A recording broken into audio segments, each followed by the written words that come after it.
तो चलिए, what is sextortion, होता क्या है सबसे पहले हम लोग समझ ले। जिनको नहीं पता मैं उनको बता देता हूं कि सेक्सटोर्शन का मतलब क्या होता है।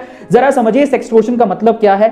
जब आप बहुत सोशल मीडिया यूज कर रहे हैं और रैंडमली आप किसी की भी रिस्पेक्ट और किसी की भी रिक्वेस्ट आती है, फ्रेंड रिक्वेस्ट, आप उसको एक्सेप्ट कर रहे हैं, उनसे आप ऐसे ही बात करने लग रहे हैं, तो यहां पर सोशल मीडिया के थ्रू जो सेक्सुअल एक्सप्लॉयटेशन होता है, शोषण होता है, ठीक है, जिसमें आपको बाद में ब्लैकमेलिंग के थ्रू, ब्लैकमेल करते हुए आपसे पैसा मांगा जाता है, जहां पर आप फंस जाते हो अपनी फोटो की वजह से या वीडियोस की वजह से, और आप फंस जाते हो इन द सेंस आप अपने दिमाग में ऐसा हुआ बना लेते हो कि पता नहीं लोग क्या सोचेंगे, और उस वजह से आप डर के मारे पैसा देना शुरू कर देते हो। यहां पर सोशली भी हमारी कुछ जिम्मेदारियां हैं जिसे हमें समझने की जरूरत है, और उस बंदे की भी जिम्मेदारी है। तो ऐसा कैसे होता है? सबसे पहले तो सोशल मीडिया, ठीक है, गेटिंग टू नो, मतलब आएगी रिक्वेस्ट, हमने एक्सेप्ट कर ली बिना जाने कि कौन है क्या है।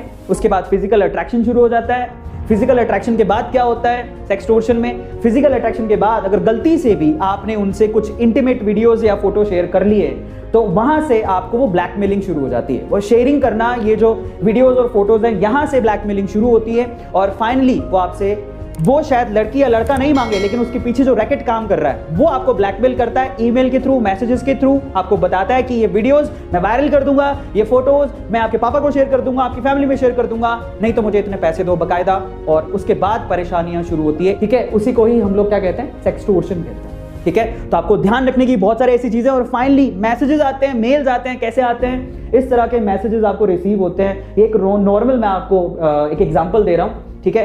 आई सॉ योर न्यूड्स, ठीक है, it hot, can't wait to post them online, now look at it, look at the language, unless you give me this much of amount, this much of rupees. So इस तरह से आपको messages किए जाते हैं और उसके बाद ब्लैकमेल किया जाता है, ठीक है। ये है समस्या। और उसके बाद ये प्रॉब्लम कभी खत्म नहीं होती। आप सोचते हो मैं एक बार पैसा दे दूंगा बच जाऊंगा, नहीं। एक बार पैसा दिए इसका मतलब ये होता है कि वो आपके सिर्फ ये चेक करें कि आपके पैसे देने की कैपेबिलिटी कितनी। एक बार दिया तो वो आप वापस मांगेंगे आपसे, और आपने पहले 10,000 मांगे तो फिर 20 मांगेंगे, फिर 30 मांगेंगे, समझ रहे हो?